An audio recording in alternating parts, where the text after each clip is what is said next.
આપણે પ્રાર્થના કરીએ. અમારા જીવતા પ્રભુ, અમે પ્રેમ કરનાર, અમારી પ્રાર્થનાઓ સાંભળનાર, અમારી પ્રાર્થનાઓના જવાબ આપનાર એવા અજાયબ દેવ, મારી પ્રાર્થના છે પ્રભુ કે તમારા વચનોની અદ્ભુત અને આશ્ચર્યકારક વાતોનું વર્ણન કરવાને માટે, સમજાવવાને માટે મને ખૂબ સહાય અને મદદ કરજો પ્રભુ. હું બહુ નબળું પાત્ર છું.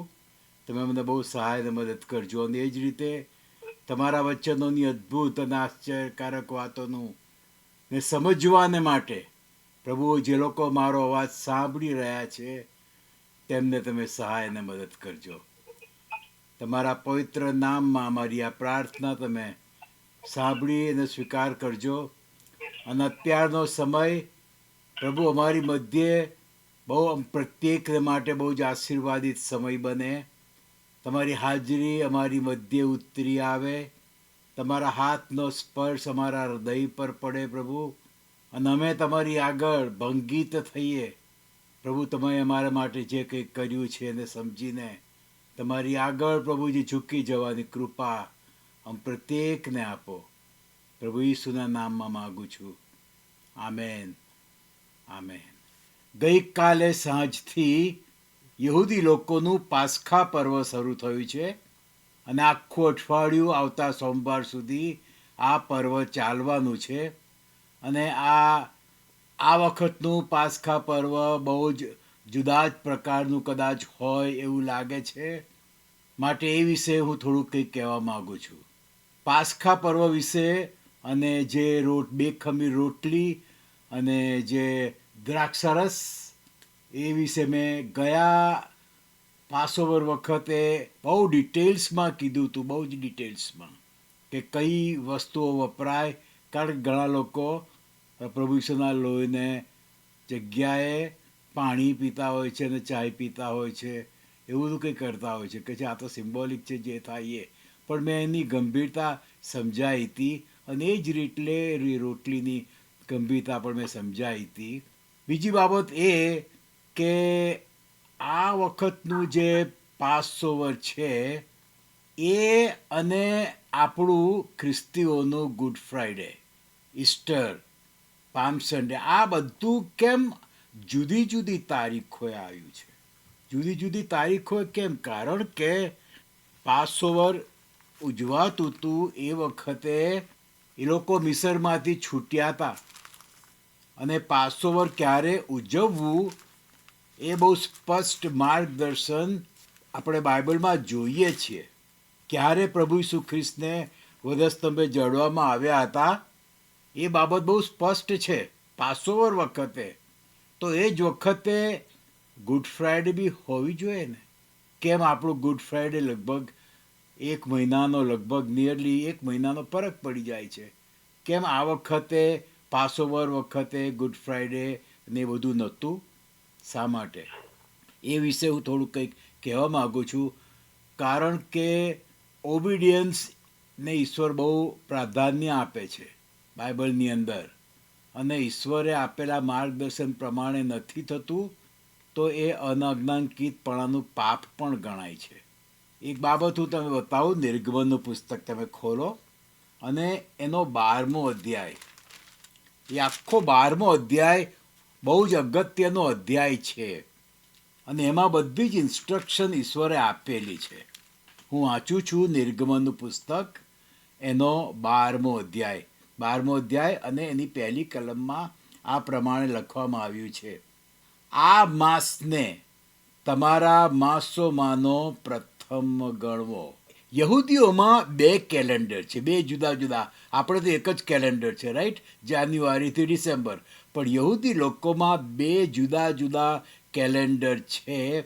એક એમનું રિલિજિયસ કેલેન્ડર ગણાય છે, એ જુદું છે. અને બીજું એમનું સિવિક કેલેન્ડર, આપણું જે જાન્યુઆરીથી ડિસેમ્બર દર વર્ષે ચાલે છે એ આપણું સિવિક કેલેન્ડર કહેવાય. કે એ પ્રમાણે આપણા રોજિંદા જીવનમાં, નોકરી ધંધામાં બધી રીતે એનો ઉપયોગ થાય છે. એ આપણું સિવિક કેલેન્ડર કહેવાય. અને એ બધા જ ધર્મના લોકો એ પ્રમાણે ચાલતા હોય છે. યહૂદીઓનું સિવિક કેલેન્ડર બી છે કે જે રોશ હોશાના, એમનું નવું વર્ષ ગણાય છે. ત્યારથી શરૂઆત થાય છે અને એ લગભગ સપ્ટેમ્બર મહિનાની અંદર આવતું હોય છે. એમનું સિવિક કેલેન્ડર શરૂ થાય છે, પણ એમનું રિલિજિયસ કેલેન્ડર એ જુદું છે અને એની અહીંયા આગળ વાત છે. આ માસને તમારા માસોમાંનો પ્રથમ ગણવો, તે તમારા વર્ષનો પ્રથમ માસ ગણાય. અહીંયાથી જો પહેલો મહિનો, આ રિલિજિયસ કેલેન્ડરનો પહેલો મહિનો અહીંયા આગળથી ઈશ્વર એમને કહે છે, ઈશ્વર એમને કહે છે, ઈશ્વર એમને આખું રિલિજિયસ કેલેન્ડર આપે છે. ત્રીજી કલમ જુઓ, ઇઝરાયલના આખા સમુદાયને કહે કે આ માસને 10મે દિવસે. પ્રભુ મહિનો તો આપે છે પણ તારીખોય આપે છે સ્પષ્ટ.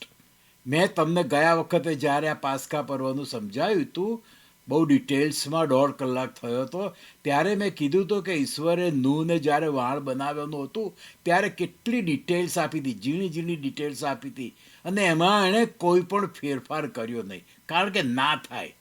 ઈશ્વર જે આપણને સૂચના આપે ને એમાં આપણી પોતે આપણે દોડા ના થવાય, એ કે એમ કરવું પડે. અને એ જ રીતે મૂસાને જ્યારે મુલાકાત મંડપ બાંધવાનો હતો ત્યારે પણ ઈશ્વરે એને બહુ જ ઝીણી ઝીણી ડિટેલ્સ આપી હતી અને મૂસાએ એ પ્રમાણે જ બધું કર્યું, કોઈ ફેરફાર નહીં.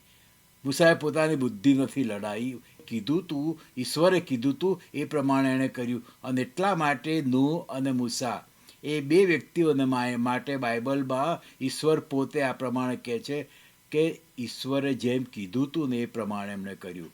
કેટલી સરસ ઓળખાણ, કેટલું સરસ એ બેને માટે ઈશ્વરે કીધું છે, કારણ કે એમણે કોઈ ફેરફાર નહોતો કર્યો. અને એ જ રીતે ઈશ્વરે જે આપણને આપ્યું છે ને એમાં આપણે કોઈ ફેરફાર ના કરી શકીએ. આપણી સગવડતા પ્રમાણે આપણે કોઈ ફેરફાર ના કરી શકીએ. તો અહીંયા આગળ કહે છે કે 10મે દિવસે. પહેલો મહિનો તો બતાવ્યો પણ પાછો 10મો મહિનો બતાવ્યો. કહે છે કે આ માસને 10મે દિવસે તમે પ્રત્યેક પુરુષે પોતાને માટે પોતાના પિતાના ઘર પ્રમાણે એક હલવાન લેવું, એટલે કુટુંબ દીઠ એક હલવાન. જોયું, પહેલો મહિનો રિલિજિયસ કેલેન્ડરનો, પછી 10મો દિવસ. હવે 6ઠ્ઠી કલમમાં આવો તમારે. પછી લખ્યું છે, તે જ માસના એટલે કે પહેલા જ મહિનાના 14મા દિવસ સુધી તમારે તે રાખી મૂકવો. જો પાછું અહીંયા બીજી તારીખ બતાવે ને દિવસ બતાવ્યો, પહેલો 10મો દિવસ બતાવ્યો પહેલા મહિનાનો કે લેવું, હલવા લેવું, અને 14મા દિવસ સુધી એને રાખી મેળવવાનું, તરત કાપી નહીં નાખવાનું. ઈશ્વરની આ ઝીણી ઝીણી સૂચના પર આપણે ધ્યાન આપીએ કે જે તે જ માસના 14મા દિવસ સુધી તમારે તે રાખી મૂકો.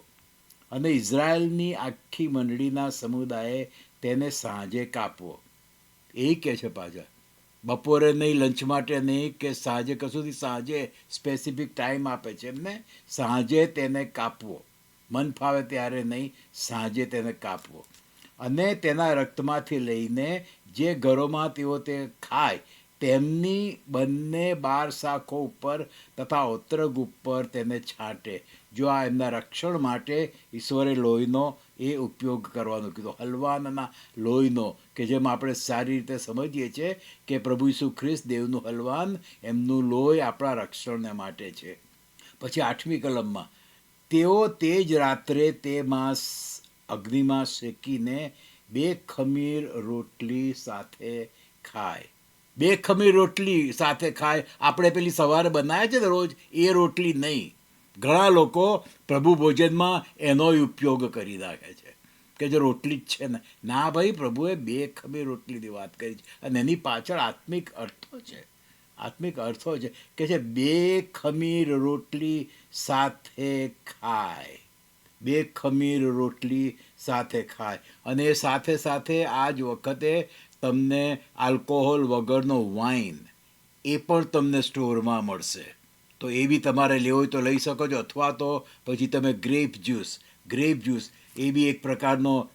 તો એ 2 ખમીર રોટલીને નો ઉપયોગ કરવાનો કહે છે. પછી તમે કલમ 11મી કલમમાં આવો ને તો ત્યાં છેલ્લું વાક્ય એ આ પ્રમાણે છે, યહોવાનું પાસખા છે. તે યહોવાનું પાસખા છે. અને એટલા જ માટે પર્વ એટલે કે ઉત્સવ, પાસ્કા ઉત્સવ કે પાસ્કા પર્વ એ પ્રમાણે કે અને કહે છે યહોવાનું છે, તમારું નથી હો, તમારું નથી, યહોવાનું પાસ્કા પર્વ છે. એટલે યહોવા કે ને એમ ઉજવવું પડે. આ ઈશ્વરે એમને જે પર્વો આપ્યા છે, 7 પર્વો આપ્યા છે, એ બધા જો તમે વાંચશો ને નિર્ગમનમાં, તો પછી ઈશ્વરે એમને કીધું છે કે આ મારા પર્વો છે, મારા પર્વો છે, પણ તમે મારા લોક છો એટલે તમારે એને ઉજવવાના છે. એટલે આ બધા જ પર્વો યહોવાના પર્વો છે કે જે યહોવા કહે છે ને એ પ્રમાણે ઉજવવાના છે. તો આ યહોવાનું પાસ્કા પર્વ છે. પછી તમે આવો 13મી કલમમાં, હું તે રક્ત જોઈને તમને ટાળી મૂકીશ. કે છે કે એ તમારા ઘરની ઓત્રક અને બાર શાખો ઉપર એ લોહી તમે લગાડશો ને તો એ લોહી જોઈને હું તમને ટાળી મૂકીશ.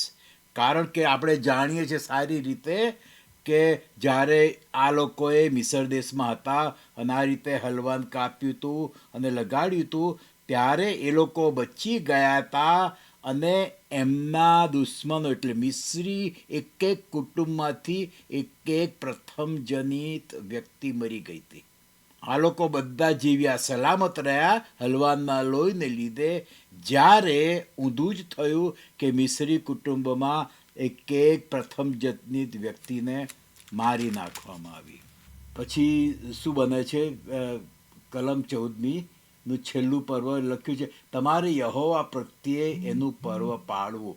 અને ક્યારે એકવાર પાડ્યું એટલે પતી ગયું? કે છે ના, વંશ પરંપરા તમારે નિત્યના વિધિથી તે પર્વ પાળવું કે જેથી લોકોને યાદ રહે કે ઈશ્વર એમને કેવી રીતે છોડાયા હતા.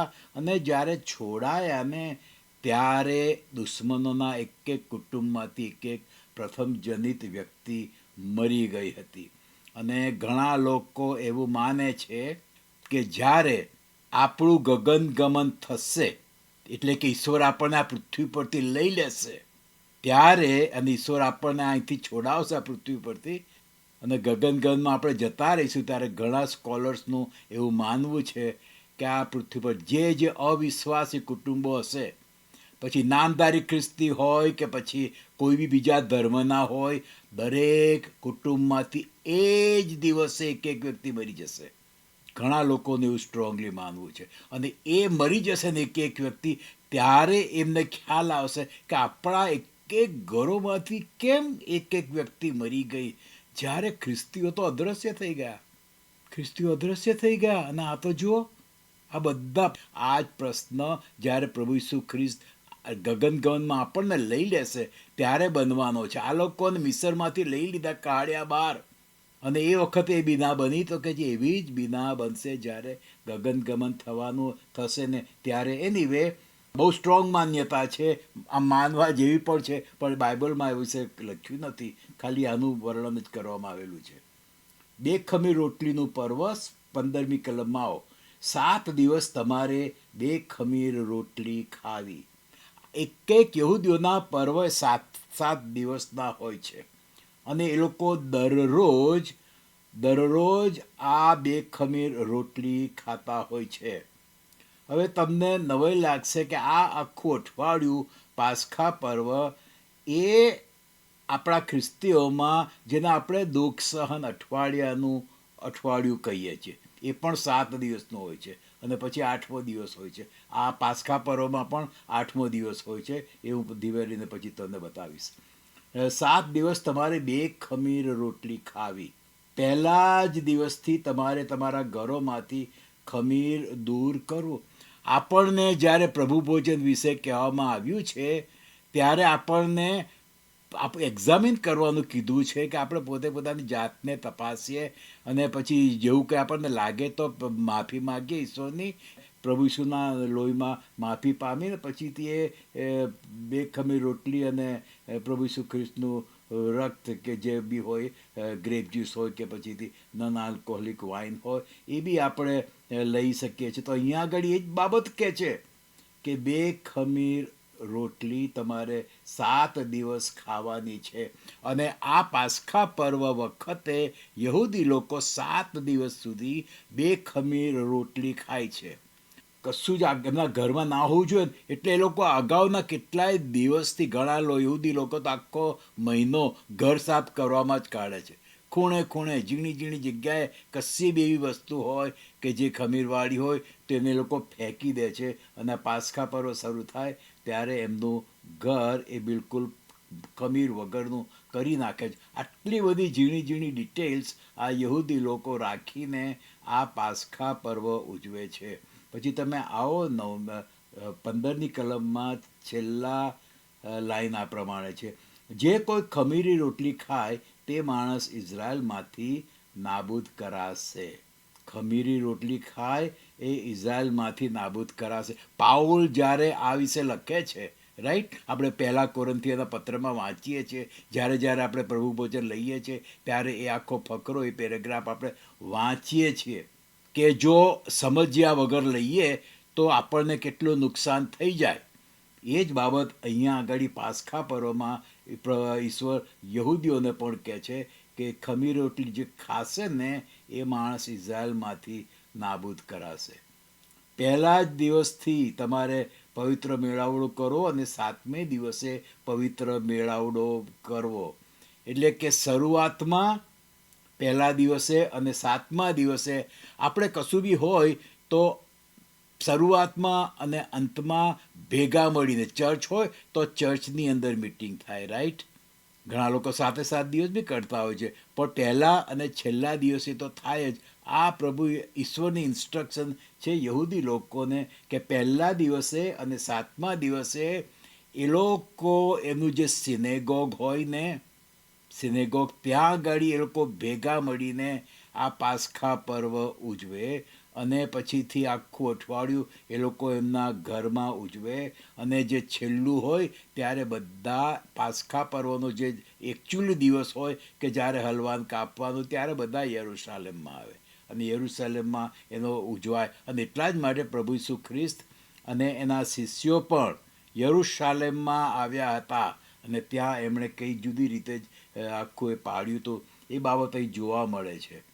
આ લોકો આજે 2 ખમીર રોટલીનું પર્વ જે પાળે છે ને, અને એકચ્યુઅલી હલવાન કાપવાના દિવસે બધા યરૂશાલેમમાં આવે ને, તો આ યહૂદી લોકો તો એટલી હદ સુધી, અત્યારના જમાનાની વાત કરું છું, યહૂદી લોકો અત્યારે છે ને જે આ 2 ખમીર રોટલી કે જેને માત્ઝા કહે છે, હા, તમે સ્ટોરમાં જાઓ ને અનલિવન બ્રેડ શોધો તો તમને નહીં મળે, પણ બોક્સની ઉપર લખ્યું હોય માત્ઝા, MATZA, અથવા તો અમુક જગ્યાએ માત્ઝો, MATZO એવો બી શબ્દ લખ્યો છે. એ 2 ખમીર રોટલીનો નો બોક્સ છે જે તમે લઈ શકો છો.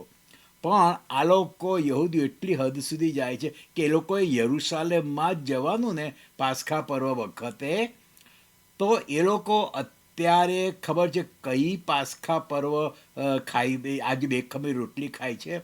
જે યરૂશાલેમની બેકરીમાં બની હોય ને, એ યરૂશાલેમની બેકરીમાં બની હોય અને પછી પ્લેન દ્વારા એને અહીંયા આગળ આખા યુનાઇટેડ સ્ટેટ્સમાં અને દુનિયાના કેટલાય દેશોમાં એને એક્સપોર્ટ કરવામાં આવતી હોય છે.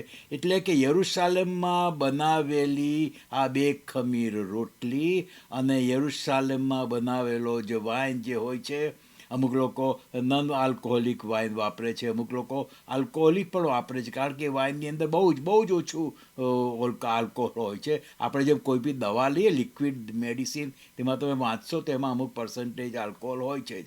એટલે એ જ રીતે થોડાક પર્સન્ટેજ આલ્કોહોલ એવા બી એ લોકો વાઇન વાપરે છે. પણ પાછા આ લોકો તો યરૂશાલેમમાં જે બનાવ્યું હોય ને એ જ વાપરે. એટલે એમને માનસિક રીતે એમ લાગે છે કે એ લોકો યરૂશાલેમમાં જ આ પાસ્ખા પર્વ પાડી રહ્યા છે. આ જાતની એમને ફિલિંગ થાય છે અને એ પ્રમાણે કરે છે. હવે તમે આવો, અને બહુ જ પરંપરા, એટલે એ લોકો પાડતા જ આવ્યા છે. એ લોકો જ્યારે, તમને ખ્યાલ છે ને કે યહોશુઆની આગેવાની હેઠળ જ્યારે એ લોકોએ યર્દન નદી વટાવી અને પેલી તરફ આવ્યા, ત્યારે એ લોકોએ પહેલું કામ શું કર્યું હતું? પાસ્કા પર્વ પાડ્યું હતું. કારણ કે એ પાસ્કા પર્વનો દિવસ હતો. ઈશ્વર કેવી બધી એરેન્જમેન્ટ કરે છે, કેવી એરેન્જમેન્ટ કરે છે કે આખી નદી ઉભરાતી હતી તો એને સૂકવી દીધી, એના લોકોને લાયા યર્દન નદીની પેલી પાર. અને એ છે ને આ પહેલા મહિનાનો, અબેબ મહિનાનો, નિસાન મહિનાનો એ 14મો દિવસ હતો. જ્યારે આપણે યર્દન વિશે અભ્યાસ કર્યો હતો ત્યારે એ વિશે મેં જરા વધારે તમને કીધું હતું. પણ પ્રભુ એના ટાઈમિંગ પ્રમાણે બધું કરે છે. કોઈ શૈતાની સત્તા કે કોઈ સરકાર કે કોઈ બી ઈશ્વરને એના ટાઈમિંગ પ્રમાણે કરતાં અટકાવી શકતા નથી. પ્રથમ માસને એટલે કે નિસાન મહિનાને 14મે દિવસે એ લોકો ત્યાંથી નીકળ્યા, આ હલવાન કાપ્યું અને એટલે એ પાસ્કા પર્વ પાડ્યું અને ત્યારથી વંશ પરંપરા પાડવાનું કીધું. અને એ જ રીતે જ્યારે આ લોકોએ યર્દન ઓળંગી 40 વર્ષ અરણ્યમાંથી પસાર કરીને યર્દન ઓળંગીને પેલી તરફ આવ્યા ને ત્યારે એ નિસાન મહિનાનો રિલિજિયસ મહિનાનો, વર્ષનો પહેલા મહિનાનો એ 14મો દિવસ હતો. એ ત્યાં આગળ બધું લખેલું છે. અને એ લોકોએ પછીથી પાસ્કા પર્વ પાડ્યું હતું. ખાલી એ લોકો ઓળંગીને આવ્યા અને હવે પ્રોમિસ લેન્ડમાં આવી ગયા એટલે પાસ્કા પર્વ નહોતું પાડ્યું. પણ એ પહેલા મહિનાના 14મો દિવસ હતો, નિસાન મહિનાનો 14મો દિવસ હતો. એટલે ઈશ્વરની ઇન્સ્ટ્રક્શન પ્રમાણે એ લોકોએ પાડ્યું અને એ લોકો આવી શક્યા. ઈશ્વર એમને એના લોકોને ટાઈમસર લઈ આવ્યા ને. કોઈ રોકી શક્યું? કોઈ ના રોકી શક્યું. નદી ના રોકી શકી. નદીમાં પૂર આવ્યું તો એ ના રોકી શકે. લાયા ઈશ્વર એમને એ દિવસે. અને એ જ રીતે એ લોકો જ્યારે મિસરમાંથી નીકળ્યા અને પછી જ્યારે સિનાઈ પર્વત પર આવ્યા, મૂસા સિનાઈ પર્વત પર ગયો, એમને નિયમ મળ્યો, ત્યારે શું થયું હતું? સખત પવન ફૂંકાયો હતો, આગ લાગી હતી સિનાઈ પર્વત પર, અગ્નિ આવ્યો હતો, ધરતીકંપ થયો હતો. આ શું હતું તમને ખબર છે? એ 50મો દિવસ હતો. મિસરમાંથી નીકળ્યાને એ 50મો દિવસ હતો. અને એ 50માનો દિવસ પવિત્ર આત્માનો દિવસ, નવા કરારની મંડળી પ્રભુ ઈસુ ખ્રિસ્ત પુનરુત્થાન પામીને સ્વર્ગારોહણ થયું. પછીથી 10 દિવસ એ લોકો પ્રાર્થનામાં રહ્યા હતા. એટલે કે 40 દિવસ પ્રભુ પૃથ્વી પર રહ્યા, 10 દિવસ આ લોકો એકલા પ્રાર્થનામાં રહ્યા. એટલે કે 50માનો દિવસ આવ્યો ત્યારે પવન ફૂંકાયો અને ધરતીકંપ થયો, પવન બિલ્ડિંગ હાલી ગયું અને અગ્નિના જેવી જીભો પડી, બધું થયું ને. ઈશ્વર એના ટાઈમિંગ પ્રમાણે બધું કરે છે અને ઈશ્વરને કોઈ જ રોકી શકતું નથી. ઈશ્વર એમને રાઈટ ટાઈમે મૂસાની આગેવાની હેઠળ મિસરમાંથી કાઢી અને આ સિનાઈ પર્વત પર પાસે લાવ્યા. અને ત્યાં આગળ 50માના દિવસે આ પ્રમાણે બન્યું કે જે આપણે નિર્ગમના પુસ્તકમાં વાંચીએ છીએ. એટલે ઈશ્વર એના ટાઈમ પ્રમાણે બધું કરે છે અને એ પ્રમાણે થવું જ જોઈએ. હવે તમે આવો 18મી કલમમાં આવો. પહેલા માસના 14મા દિવસની સાંજથી. કારણ કે આ લોકોનો દિવસ ક્યારે શરૂ થાય છે? સૂર્યાસ્ત થાય ને ત્યારે શરૂઆત થાય છે દિવસની. અને એટલા માટે પહેલા માસના 14મા દિવસની સાંજથી માંડીને તે માસના 21મા દિવસની સાંજ સુધી તમારે 2 ખમીર રોટલી ખાવી. 14મો દિવસ અને 21મો દિવસ, 7 દિવસ થયા ને. 7 દિવસ એ લોકોએ એ 2 ખમીર રોટલી ખાવી. 7 દિવસ તમારા ઘરોમાં કંઈ પણ ખમીર ના જોઈએ. એટલા માટે આ લોકો એમના ઘરને બિલકુલ સાફ કરી દે છે કે કશું ખમીર એમાં રહે નહીં.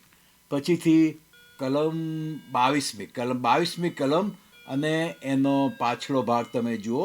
સવાર સુધી તમારામાંના કોઈએ ઘરના બારણાની બહાર જવું નહીં. આ બહુ અગત્યની સૂચના છે. ઘરના બારણાની બહાર જવું નહીં. રાતથી સવાર સુધી બહાર નહીં જવું. કેમ? કારણ કે એ હલવાનનું લોહી એમના ઘરની ઓતરકને બાર શાકો પર છાંટ્યું હતું અને અંદર જ એ લોકો રક્ષાયેલા રહી શકે. જો બહાર ગયા ને, લોહીની બહાર નીકળ્યા ને, ફરવા નીકળ્યા ને, લોહીની બહાર નીકળ્યા ને મજા કરવા, લોહીની બહાર નીકળ્યા કે ચાલો બહાર જઈએ, બધું શું થઈ રહ્યું છે, દુનિયા કેવી છે, તો છે ને એ મરે. કારણ કે ઈશ્વરે વચન શું આપ્યું હતું કે સવાર સુધી તમારામાંના કોઈએ ઘરના બારણાની બહાર જવું નહીં. આપણને રક્ષણ ક્યાં છે? પ્રભુ ઈસુનું લોહી એની અંદર. જો એ પ્રભુ ઈસુના લોહીની બહાર નીકળ્યા ને તો પછી એ શિક્ષા આપણા પર આવી પડે. લોહીની બહાર નહીં નીકળવાનો. દુનિયામાં અત્યારે તો ખૂણે ખૂણે એવું જગત થઈ ગયું છે ને કે આપણે સંભાળીએ નહીં ને તો ભૂલથી પ્રભુ ઈસુના લોહીની બહાર નીકળી જઈએ, ખબર ના પડે, પછી શિક્ષા આવી પડે ને ત્યારે ખબર પડે ઓહો શું થઈ ગયું. અને પછીથી 24મી કલમમાં સદાના વિધિ તરીકે તમારે એ પાળવો, કાયમને માટે. જ્યાં પછી તો દેવનું હલવાન કપાયું તો એ ચાલુ જ છે ને. આપણે ઈશ્વરની મંડળી તરીકે આપણે એ ચાલુ જ રાખ્યું છે. પછી કલમમાં 27મી એનો વચવાનો ભાગ લખ્યું છે, મિસરીઓ ઉપર મારો મરકી લાવ્યા અને આપણા ઘરો બચાવ્યા. જે ઘરોની ઓત્રક અને 12 શાખોની ઉપર હલવાનનું લોહી છંટાયું હતું કે છે મિસરીઓ ઉપર એ મરકી આવી, પણ આપણા ઘરો બચી ગયા અને બચી જ જશે. આપણા ઘરોની ઓત્રક અને 12 શાખોની ઉપર, આપણા હૃદયની ઉપર પ્રભુ ઈસુ ખ્રિસ્તનું લોહી છંટાયું છે તો આપણે બચી જઈશું. ઘરની અંદર કોઈ મરકી આવશે નહીં. પછીથી છેલ્લી કલમ 28મી કલમ અને એમાં પ્રમાણે લખ્યું છે, છેલ્લું વાક્ય, જેમ યહોવાએ મૂસાને તા હારૂનને આજ્ઞા આપી હતી તેમ તેઓએ કર્યું. હાલેલુયા. જેમ આજ્ઞા આપી હતી ને તેમ એ લોકોએ કર્યું. અને ઈશ્વરે જેમ આજ્ઞા આપી છે ને તે જ પ્રમાણે આપણે કરવાનું છે. હું આ બાબત એટલા માટે લાવી રહ્યો છું કે થોડી વારમાં હું તમને બતાવવા માગું છું એક બાબત, કે યહૂદીઓનું પાસઓવર અને આપણું જે ગુડ ફ્રાઈડે ને ઈસ્ટર, પુનરુત્થાનનો દિવસ, આ બધું જે છે એમાં કેમ આટલો ફરક? શું કોઈક અનાજ્ઞાંકિત બની રહ્યું છે કે કેમ? એ બાબત આપણે જોવા માગીએ છીએ. એટલા માટે હું એને અત્યારે આજે કંઈ કહી રહ્યો છું ને એ કહી રહ્યો છું. શું અનાજ્ઞાંકિતપણું છે? હજી તો પાસઓવર હમણાં આવે છે આ અઠવાડિયે. આપણે તો ક્યારે ઉજવી નાખ્યું ગુડ ફ્રાઈડે ને ઈસ્ટર? ક્યારે ઉજવી નાખ્યું પુનરુત્થાનનો દિવસ, કે જે લોકોનો ફર્સ્ટ ફ્રૂટનો દિવસ છે? આપણે તો 3 અઠવાડિયા પહેલાં ઉજવી નાખ્યો. કેમ? 31મી માર્ચ. હા, યસ. કે વહેલો ઉજવી નાખ્યો? એ બાબત પર હું લાવવા માગું છું. એટલા માટે અત્યારે આવી બધી બાબત હું તમને કહી રહ્યો છું કે છે કે જેમ યહોવાએ મૂસાને તથા હારૂનને આજ્ઞા આપી હતી તેમ તેઓએ કર્યું. જેમ યહોવાએ નૂહને આજ્ઞા આપી હતી તેમ તેણે કર્યું. જેમ યહોવાએ મૂસાને આજ્ઞા આપી હતી તે પ્રમાણે તેણે મુલાકાત મંડપ બાંધ્યો. આપણને કેમ તકલીફ પડે છે ઈશ્વરની આજ્ઞા પાળવામાં? જો પછીથી આગળ આ જ બાબત આપણે, તમે આવો 30મી કલમ એનો છેલ્લો ભાગ છે, એવું એક પણ ઘર નહોતું કે જ્યાં એક મર્યો ગયો ન હોય. એક પણ ઘર નહોતું. અને અમુક લોકોનું માનવું છે, જે મેં શરૂઆતમાં કીધું એમ, કે જ્યારે ઈશ્વર આપણને આ જગતમાંથી કાઢશે ને ત્યારે જે પેલા લોકોને મિસરમાંથી કાઢ્યા ને એવું બન્યું, ઈશ્વર જ્યારે આપણને આ જગતમાંથી કાઢશે ને ગગનગમન વખતે, ત્યારે એક અવિશ્વાસી લોકોના ઘરોમાં, લોકોના ઘરોમાં, કોઈ બી ધર્મના લોકો હોય, એ જેમણે ઈસુ પર વિશ્વાસ નથી કર્યો એમના કુટુંબમાંથી એક વ્યક્તિ એ જ દિવસે મરવાની છે. અને એ જ વખતે લોકોને ખ્યાલ આવશે કે ખ્રિસ્તી જે લોકો જે કંઈ કહેતા હતા કેટલું સાચું હતું. બાઇબલ જે હતું એ કેટલી સાચું પુસ્તક છે, બધાને ખ્યાલ આવશે. કારણ કે જ્યારે એક મર્યો ને ત્યારે ફારૂનને ખબર પડી અને એણે કીધું કે ભાઈ જાઓ જાઓ જાઓ, આજે જ જાઓ, કાલની રાહ ના જોશો, આજે જ જાઓ. ફારૂનની આંખો ખોલી, મિસરીના એક કુટુંબોની આંખો ખુલી. એ લોકો મિસરીઓ મર્યા અને યહૂદીઓ બહાર ગયા. એમ શક્ય છે કે લોકો મરશે અને આપણે બહાર જઈશું ગગનગમનમાં ઈસુની પાસે. જો પછી તમે આવો એ જ અધ્યાય એની 40મી કલમ. હવે ઇસરાયેલીઓએ જે પ્રવાસ મિસર દેશમાં કર્યો તેની મુદત 430 વર્ષની હતી. પછીથી 42મી કલમમાં આવો, મિસર દેશમાંથી યહોવા તેમને કાઢી લાવ્યા તે કારણથી તે રાત તેમના માનાર્થે જાગરણની રાત તરીકે સારી રીતે ઉજવવાની છે. સર્વ ઇસ્રાએલીઓને માટે તે રાત યહોવાના માનાર્થે જાગરણની રાત તરીકે વંશ પરંપરા ઉજવવાની છે. એ 14મા દિવસ, પહેલા મહિનાની 14મો દિવસની રાત એમણે જાગરણની રાત તરીકે ઉજવવાની છે, કારણ કે એ લોકોને ઊંઘવાની તક જ નહીં મળે. પેલો ફારૂન કે અત્યારે ને અત્યારે જ જાઓ, અને આપણે જાણીએ છીએ કે બધાએ તરત જે કંઈ હતું એ લઈને એ લોકોએ ત્યાંથી નીકળી જવું પડ્યું. જાગરણની રાત થઈ ગઈ. અને આ એક એક બાબત પ્રભુ ઈસુએ પાળી છે. બધા પાડતા આવ્યા છે યહૂદી લોકો, ને પ્રભુ ઈસુ બી પાડતા આવ્યા. અને તમને ખ્યાલ છે ને કે એમને જ્યારે ખરું હલવાન, દેવનું હલવાન જ્યારે કાપવામાં આવ્યું વધસ્તંભ ઉપર, એની આગલી રાત ઈસુને માટે જાગરણની રાત નહોતી. જાગ્યા ને, ઊંઘવાની તક જ નથી એમની પાસે. મોડી સાંજે, મોડી રાતે એમને એરેસ્ટ કર્યા હતા. પછી આન્નાસ, કાયફાસ ને બધા લોકોની આગળ લઈ ગયા. અને પછી થોડોક જ સમય મળ્યો, સવારથી પાછી એમની પિલાતની આગળ આવવાનું હતું, ને બધું જાતનું થયું હતું, આપણે જાણીએ છીએ. એ જાગરણની રાત બની હતી. પ્રભુ ઈસુને માટે પણ એ જાગરણની રાત બની. અને જાગરણની રાત એ બહુ જ અગત્યની છે. વર્ષમાં ગમે ત્યારે નહીં, પણ ગુડ ફ્રાઈડેની આગલી રાત એ જાગરણની રાત, એટલે કે ગુડ ફ્રાઈડેની આગલી રાત એ હોલ નાઇટ પ્રેયરની રાત બને. ગુડ ફ્રાઈડેની આગલી રાત હોલ નાઇટ પ્રેયરની બને. જો બધી મંડળીઓ એ પ્રમાણે કરે ને તો દુનિયા હાલી જાય, શેતાનના ફૂરચા નીકળી જાય. જેમ આ ફારૂન રાજાના ફૂરચા નીકળી ગયા ને, આટલો પાવરફુલ હતો. અત્યારે જેમ અમેરિકા, યુનાઇટેડ સ્ટેટ્સ પાવરફુલ છે, એમ એ જમાનામાં ઇજિપ્ત એ પાવરફુલ કન્ટ્રી હતો. અને આ ફારૂન રાજા એ સૌથી પાવરફુલ એ રાજા હતો. એ હલી ગયો ને, ધ્રુજી ગયો ને જાગરણની રાતે. આ બધું અત્યારે ક્રિશ્ચિયન ફેથની અંદર, ખ્રિસ્તી ફેથની અંદર થતું નથી.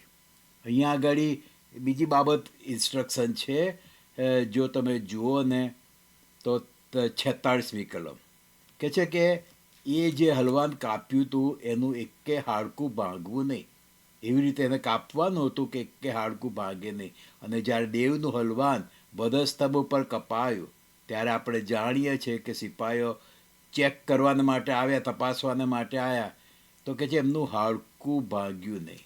એમનું હાડકું ભાગ્યું. આ બધી બાબતો કેટલી સરસ રીતે પુરવાર થઈ છે બાઇબલની અંદર. હવે હું તમને લાવવા માગું છું કે ઈશ્વર કેટલું બધું ઈચ્છે છે કે આપણે એની આજ્ઞા પ્રમાણે કરીએ. તો પછી પ્રભુ ઈસુ ખ્રિસ્ત એ આપણે માથી, માર્ક, લૂક અને યોહાન એ બધા જે પ્રભુ ઈસુ ખ્રિસ્તના એરેસ્ટ અને મરણનું વર્ણન કર્યું છે, આપણે બધા સારી રીતે જાણીએ છીએ, એટલે હું તમારી પાસેથી કઢાવતો નથી. પણ જ્યારે પ્રભુ ઈસુ ખ્રિસ્તને વધસ્તંભે જળવાનો સમય આવ્યો ત્યારે શું કહે છે કે પાસોવરને લીધે જે પિત્તરને બી ના મારી નાખ્યો, અને પાસોવર શરૂઆત થાય, સાબાત શરૂઆત થાય એ પહેલાં એમને પ્રભુ ઈસુને વધસ્તંભે જડી દીધા હતા. અને એ સમયે પ્રભુ ઈસુ ખ્રિસ્ત એના શિષ્યોની સાથે પાસખા પર્વ પાડવા માટે યરૂશાલેમ આવ્યા હતા. ત્યારે એમણે યહૂદીઓની રીત પ્રમાણે પાસખા પર્વ નથી પાડ્યું. પણ હવે જે કંઈ થવાનું હતું એમને ખબર હતી, એટલે એમણે શું કર્યું હતું, યહૂદીઓ તો પેલી રીત પ્રમાણે જ હલવાન કાપે અને એ બધું કરીને એ લોકો ઉજવતા હતા. પણ પ્રભુ ઈસુ ખ્રિસ્ત અને એમનાના શિષ્યોએ કંઈ જુદી જ રીતે પાસખા પર્વ પાડ્યું. એમણે 2 ખમીર રોટલી તો લીધી જેમ યહૂદીઓ લેતા હતા તેમ, પણ એમણે હલવાન ના કાપ્યું, કારણ કે પોતે જ હલવાન હતા અને એમને કોઈકે કાપવાના હતા. એમણે 2 ખમીર રોટલી લીધી, પણ એમના ફ્લેશની જગ્યાએ એમને કાપે, એમણે છે ને 2 ખમીર રોટલી લીધી જેમ ઇન્સ્ટ્રક્શન હતી તે પ્રમાણે, અને એમના લોહીની જગ્યાએ તેમણે દ્રાક્ષરસ લીધું અને એ એમના લોહીનું ચિહ્ન છે. અને પછી પાસ્કા પર્વ વખતે એમને વધસ્તંભે જડી દેવામાં આવ્યા હતા, કે જેને આપણે ગુડ ફ્રાઈડે કહીએ છીએ. તો પછી યહૂદીઓના પાસ્કા પર્વ વખતે આ વર્ષે કેમ ગુડ ફ્રાઈડે નહોતું? આ પ્રશ્ન મને આ વર્ષે જ મારા ધ્યાનમાં આવ્યું. તો કારણ કે દર વર્ષે છે ને સાથે આવે છે. જો તમે જુઓ ને તો એ વખતે જ આવે છે બધું, પણ આ વર્ષે નથી. એટલે મને થયું કે કેમ નથી. મેં બહુ શોધખોળ કરી જાત જાતની રીતે. મેં અમુક 3 તો પેલા યહૂદી રાબ્બાઈઓ હોય ને એમને મેં પૂછી જોયું કે આ વખતે તમે આ સમયે કેમ તમારું પાસ્કા પર્વ આવ્યું, કેમ માર્ચના એન્ડમાં નહીં, માર્ચના છેલ્લા વીકમાં નહીં, કેમ નહીં? તો થોડુંક એમની પાસેથી જાણવા મળ્યું, થોડુંક જુદી જુદી રીતે મેં સંશોધન કરી અને પછી એને તપાસવાની કોશિશ કરી. હવે બહુ સ્પષ્ટ છે કે નિર્ગમનના પુસ્તકમાં 12મા અધ્યાયમાં બહુ સ્પષ્ટ છે કે ક્યારે પહેલા મહિનાની 14મી તારીખે એમણે હલવાન કાપવાનું. તો આ 2024ની સાલ એ લોકોના રિલિજિયસ કેલેન્ડર પ્રમાણે નિસાન મહિનો એની 14મી તારીખ એ આપણા એપ્રિલ મહિનાની 22 તારીખ છે. મારી પાસે આખું યહૂદીઓનું કેલેન્ડર છે, રિલિજિયસ કેલેન્ડર. એમાં બી મેં જોયું તો નિસાન મહિનાની 14મી તારીખ કે જે વખતે એમણે પાસ્કા કાપવાનું, પાસ્કા પર્વ શરૂઆત થાય, તો એ આવે છે આ 2024ની સાલની એપ્રિલની 22 તારીખે. અને 22મી તારીખ એટલે સોમવાર આવે છે અને સોમવાર સાંજથી એમનું પાસ્કા પર્વ શરૂ થયું. તો પછી આ અઠવાડિયે દુઃખસહન અઠવાડિયું હોવું જોઈએ ને. બાઇબલ પ્રમાણે તો આ અઠવાડિયે દુઃખસહન અઠવાડિયું હોવું જોઈએ. કારણ કે યહૂદીઓ તો હજી બી એ જમાનાથી મિસરમાંથી નીકળ્યા હતા એ લોકો, ત્યારથી આજ સુધી એ લોકો પાસ્કા પર્વ એ એમના નિસાન મહિનાની 14મી તારીખથી શરૂ કરે છે. 7 દિવસનું એમનું પર્વ છે અને એ શરૂ કરે છે. આ 2024ની સાલ છે, એમાં પણ એમનું પાસ્કા પર્વ ક્યારે શરૂ થાય છે? નિસાન મહિનાની, એ લોકોના નિસાન મહિનાની 14મી તારીખે, કે જે આપણી એપ્રિલ મહિનાની 22 તારીખ છે. એ લોકો નથી એમાંથી ખસ્યા, એ પ્રમાણે જ કરે છે. તો ખ્રિસ્તી લોકો ક્યાં ખસ્યા છે એ બાબત આપણે જોવા માંગીએ છીએ. અને 7 દિવસ સુધી, એટલે કે આ એપ્રિલ મહિનાની 29મી તારીખ એનો છેલ્લો દિવસ છે. 7 દિવસ. અને પછી 8મો દિવસ એ લોકો, જેમ આ લોકોના 2 કેલેન્ડર છે ને યહૂદીઓના 2 કેલેન્ડર, એક સિવિક કેલેન્ડર અને એક રિલિજિયસ કેલેન્ડર, એવી જ રીતે યહૂદીઓના 2 જુદા જુદા સાબ્બાત છે. 2 સાબ્બાત છે. એક તો કયું કે 7મો દિવસ, અઠવાડિયાનો 7મો દિવસ, એટલે કે જેને આપણે શનિવાર કહીએ છીએ, એ એમનો એક સાબ્બાત. અને બીજો સાબ્બાત ક્યારે આવે છે? કે જ્યારે એમનું પર્વ પૂરું થાય ને, 7 દિવસનું પર્વ પૂરું થાય, કે જેમાં એ લોકો બહુ જ એક્ટિવ રહે છે. આ રીતે ધાર્મિક ક્રિયાકાંડોમાં બહુ જ એક્ટિવ રહે છે. અને એટલા માટે 7 દિવસ એમનું પર્વ પૂરું થાય પછી 8મો દિવસ એ એમનો સાબ્બાત ગણાય છે.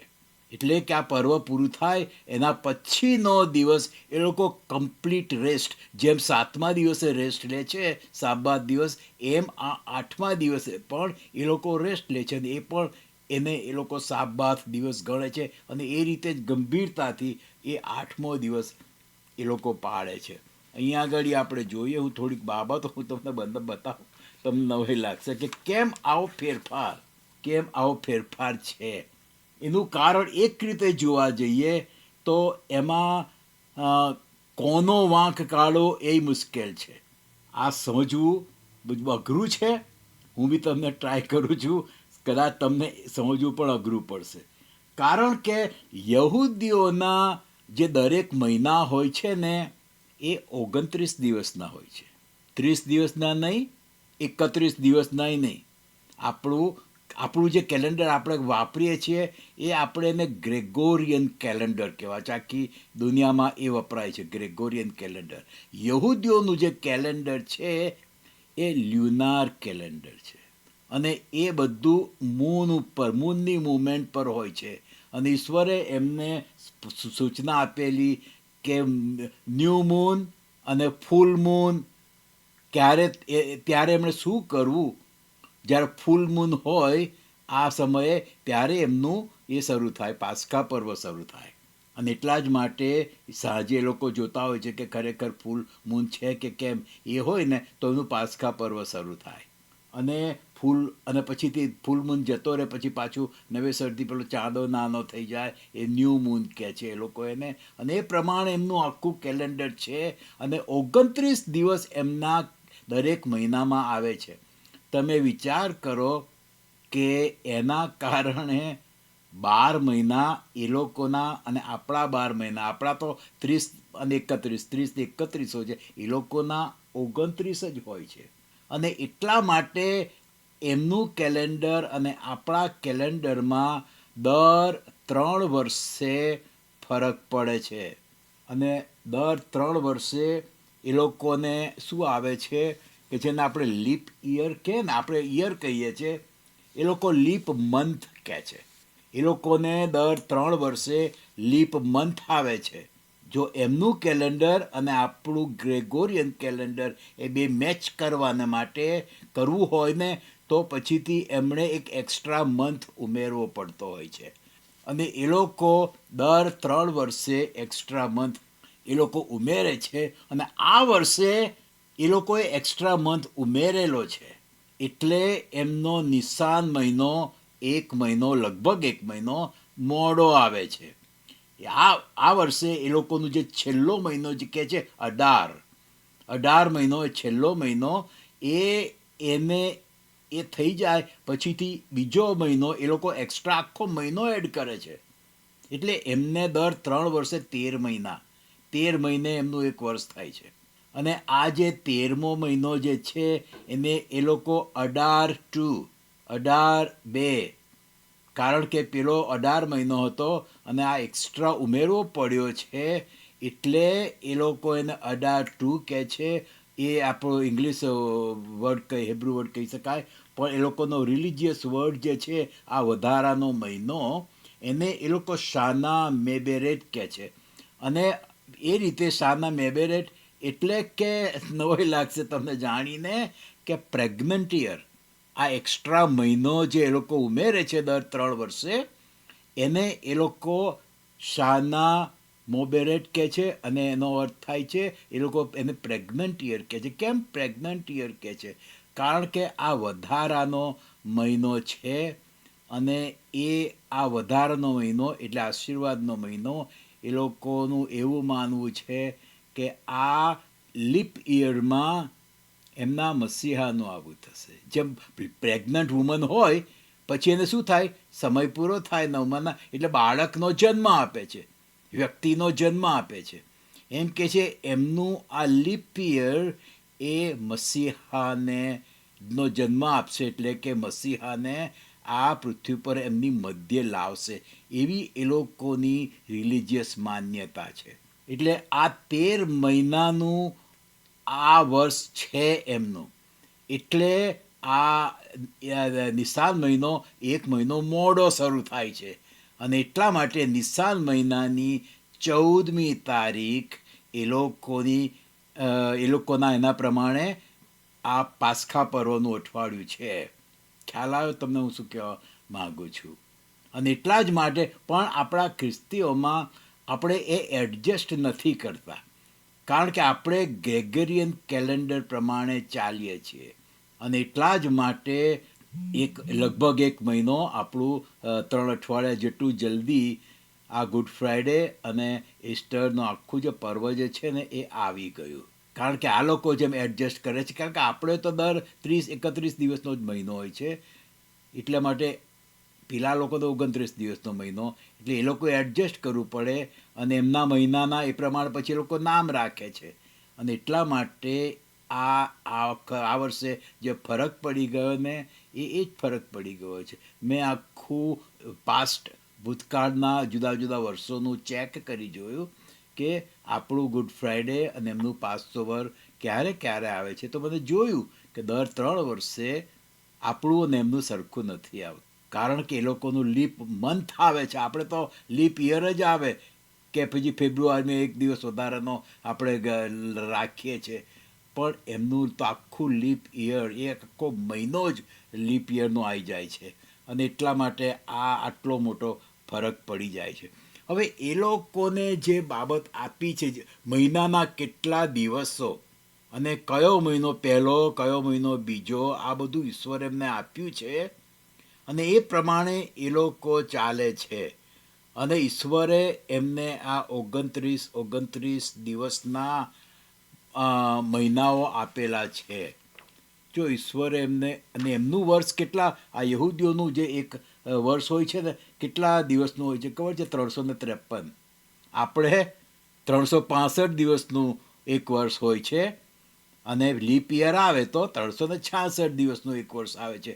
યહૂદીઓનું દરેક મહિનો 353 દિવસનો આવે છે.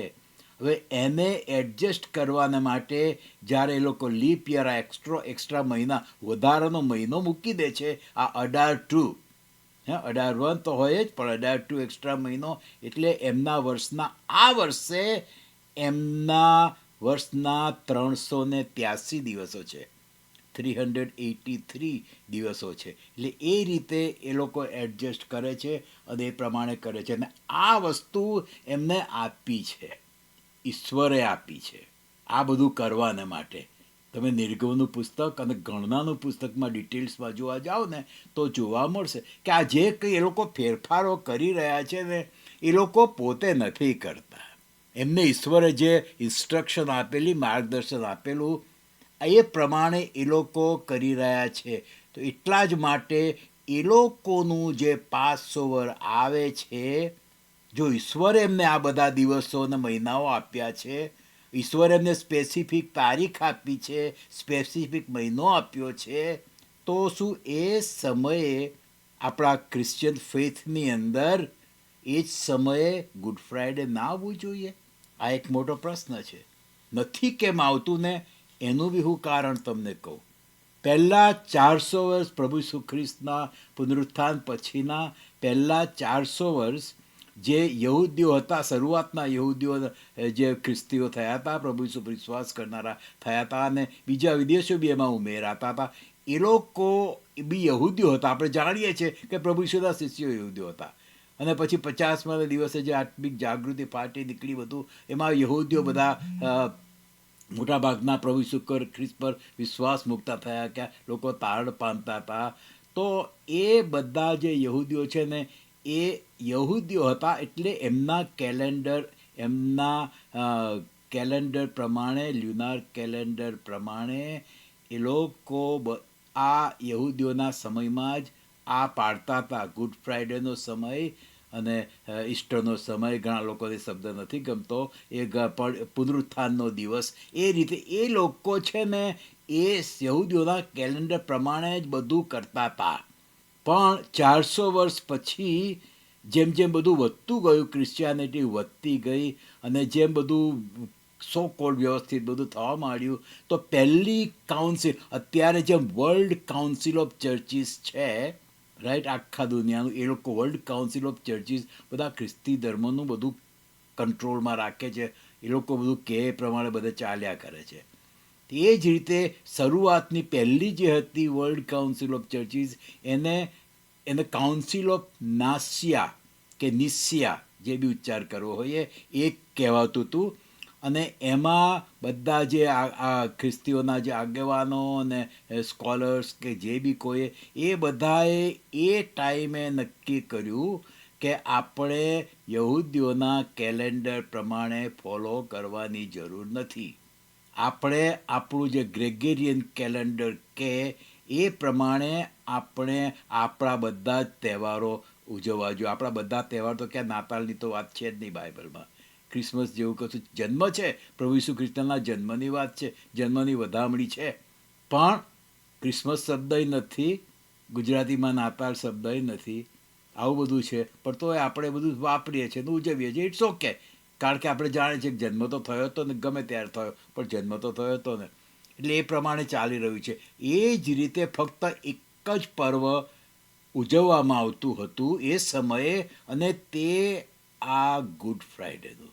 અને ત્યાર પછી જેને ઈસ્ટર કહેવામાં આવે છે એ, કારણ કે પુનરુત્થાનનો એ દિવસ હતો અને યહૂદીઓનું આ પાસ્ખા પર્વ પૂરું થાય 7 દિવસનું, પછીથી આ એમનો જે શું કહેવાય કે જે દિવસે લોકો હલવાન કાપે ને એના પછીનો ત્રીજો દિવસ એ લોકોનું ફર્સ્ટ ફ્રૂટ ગણાય છે. એ બી એમનું પર્વ જ છે કે જે કનેક્ટેડ છે આ એની સાથે, પાસ્કા પર્વની સાથે કનેક્ટેડ છે. એ એમનું ફર્સ્ટ ફ્રૂટ, પ્રથમ ફળનું પર્વ છે. અને એ પણ થયું ને, પાડ્યું ને પ્રભુ ઈસુએ, પ્રથમ ફળ થયા ને, ત્રીજા દિવસે ઉઠ્યા કબરમાંથી. બધું જ યહૂદીઓના કેલેન્ડર પ્રમાણે થયું છે. ફર્સ્ટ ફ્રૂટ થયા, એ ફર્સ્ટ ફ્રૂટના દિવસે જ પ્રભુ ઈસુ ખ્રિસ્ત ઉઠ્યા અને આપણું પ્રથમ ફળ થયા. બધું જ એમણે યહૂદીઓના કેલેન્ડર પ્રમાણે બધું ચાલતું આવ્યું છે. આ જે કાઉન્સિલ ઓફ નિસ્યા જે થયું, એમણે આખો ફેરફાર કરી નાખ્યો કે આપણે એમને ફોલો કરવાની જરૂર નથી કે છે, કારણ કે આ લોકો તો 12 મહિના ને 13 મહિના ને એ ખબર નહીં, એ બધા વિશ્વાસીઓ હતા કે કેમ, આવ્યો નો આઈડિયા, મને ખબર નથી. પણ એમણે એ બધું કાઢી નાખ્યું અને એમણે જેમ રેગ્યુલર ચાલતું હતું ગ્રેગોરિયન કેલેન્ડર પ્રમાણે નક્કી કર્યું કે આ દિવસે ગુડ ફ્રાઈડે, આ દિવસે આ સન્ડે પામ સન્ડે, આ દિવસે ઈસ્ટર કે પુનરુત્થાનનો દિવસ, એવું એ લોકોએ નક્કી કર્યું ને એ પ્રમાણે અત્યારે ચાલતું આવ્યું છે. એટલે જ્યારે જ્યારે યહૂદીઓને લીપ મંથ નથી હોતો જે વર્ષે, ત્યારે એમના પાસઓવર વખતે જ આપણું ગુડ ફ્રાઈડે આવે છે. પણ જ્યારે એમને લીપ મંથ આવે છે જે વર્ષે, જેમ આ વર્ષે છે તેમ, ત્યારે એ બંને સાથે આવતું નથી. એટલે ક્યાંક ગોટાળો થયેલો છે એમાં. યહૂદીઓની ગણતરીમાં કોઈ ગોટાળો દેખાતો નથી. એમને તો ઈશ્વરે જે કીધું એ પ્રમાણે એ લોકો કર્યા કરે છે. ભલે ઈસુને મસીહા તરીકે નથી સ્વીકાર્યા, પણ એ પ્રમાણે એમણે જે કંઈ રૂલ્સ આપ્યા હતા એ પ્રમાણે એ લોકો આંધળી દોડ કરીને વિચાર્યા કરે છે, કર્યા કરે છે. અહીંયા આગળ એ જ પ્રમાણે એ કાઉન્સિલ ઓફ નિસિયા પછીથી અમુક વર્ષો પછી છે ને વર્લ્ડ કાઉન્સિલ ઓફ ચર્ચિસ થઈ ગઈ. વર્લ્ડ કાઉન્સિલ ઓફ ચર્ચિસ, કે જેમાં હું તમને કહું મારા ધારવા પ્રમાણે બધા જ નન બિલીવર્સ છે. ક્રિશ્ચિયન છે નામદારી, પણ નન બિલીવર છે. હું કેમ કહું છું બધા જ, કારણ કે એમના એક નિર્ણયો બાઇબલની વિરુદ્ધ હોય છે, ખોટા હોય છે, એટલા માટે હું કહું છું. અને મેં તમે કીધું હતું થોડાક અઠવાડિયા પહેલાં જ કીધું હતું કે આ વર્લ્ડ કાઉન્સિલ ઓફ ચર્ચિસ એ ઇઝરાયલ શબ્દ કાઢી નાખવા માગે છે અને ઇઝરાયલ દેશની જગ્યાએ પાલેસ્તાઇન શબ્દ વાપરી રહ્યા છે. એ લોકો આ વર્લ્ડ કાઉન્સિલ ઓફ ચર્ચિસ દરેક જગ્યાએ ઇઝરાયલનું નામ આવે છે ને ત્યાં પાલેસ્તાઇન શબ્દ વાપરીને બધું કાર્યવાહી કરતા હોય છે. એ જ દેશ છે, એ જ ભૂમિ છે, એ જ યહૂદી લોકો છે, એ જ ઇઝરાયેલી સરકાર છે, પણ ઇઝરાયેલી નામ નહીં. કેમ? આ શેતાનનું કામ નથી. ઈશ્વર એમને દેશ આપ્યો. યાકૂબને કીધું કે હવે તારું નામ યાકૂબ નહીં પણ ઇઝરાયલ, એ તારું નામ છે, અને ઇઝરાયલ દેશ છવાયો છે. આ બધા આખું વર્લ્ડ કાઉન્સિલ ઓફ ચર્ચિસે ઇઝરાયલ શબ્દ કાઢી નાખ્યો છે.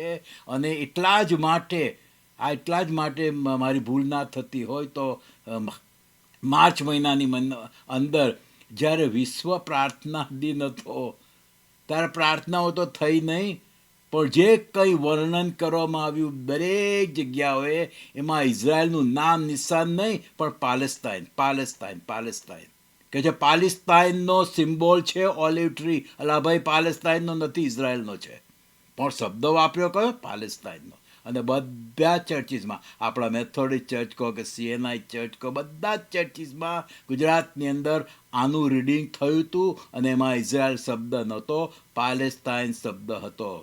અને મેં ઘણાઓનું ધ્યાન પણ દોર્યું હતું એ વિશે.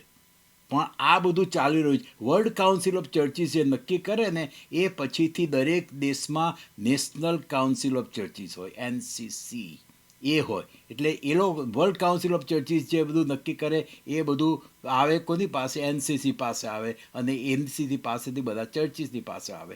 મેઇન લાઇન ચર્ચિસવાળા આ બધું કરતા હોય છે. હવે તો ઈશ્વરનો આભાર કે બધા મેઇન લાઇન ચર્ચિસની બહાર બી ઘણા બધા ચર્ચિસ ઈશ્વર ઊભા કરી રહ્યા છે.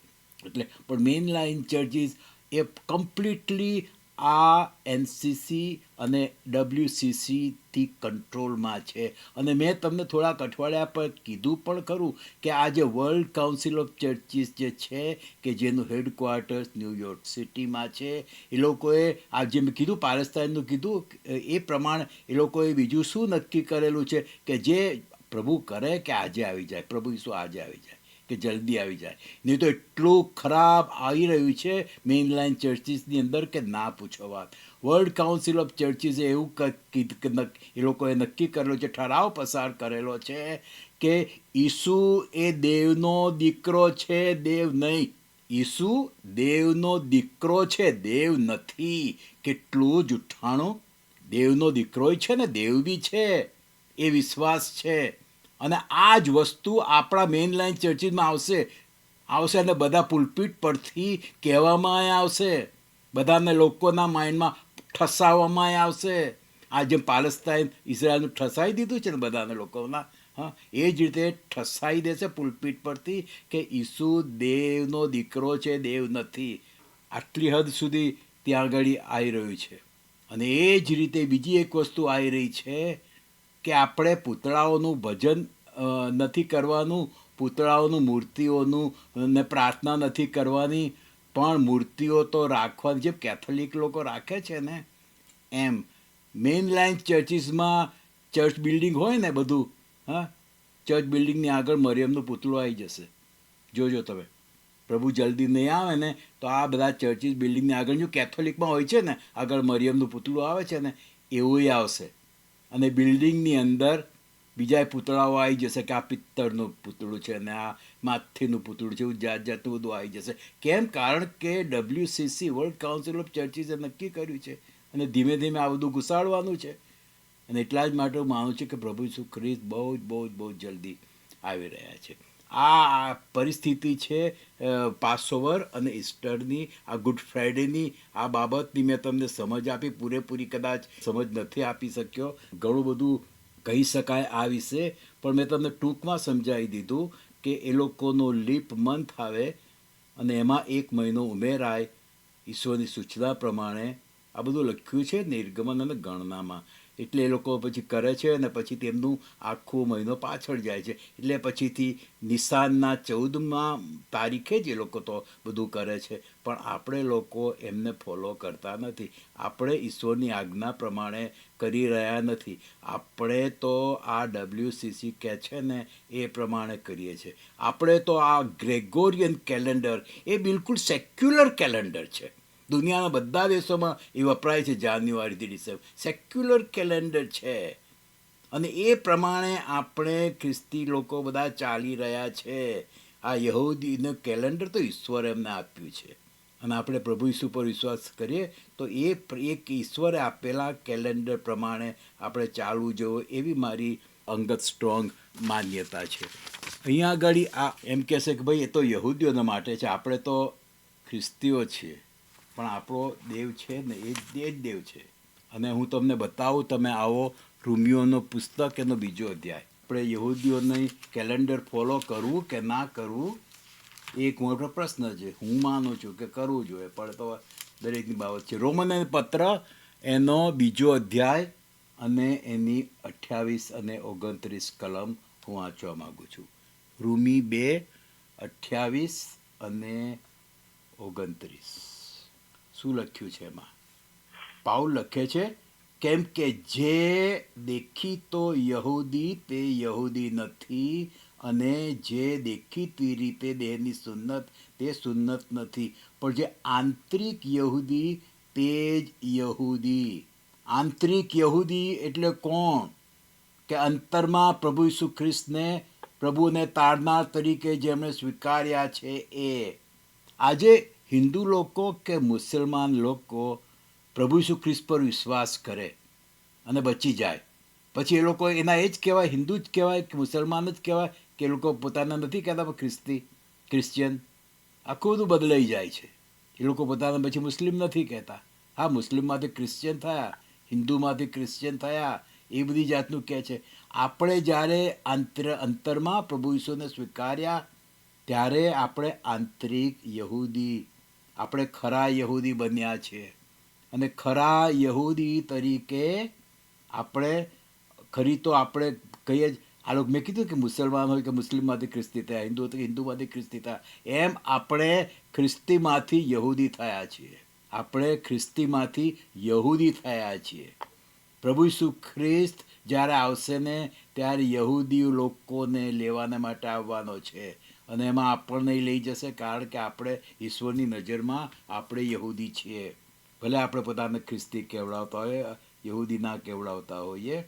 હું ખાસો વખત મેં યહૂદીઓની સાથે બહુ સમય ગાળ્યો છે ને બહુ આર્ગ્યુમેન્ટ એમની સાથે થતી હતી. એ લોકો મને કહે કે તું યહૂદી છે, યહૂદી થઈ જા, યહૂદી થઈ જા.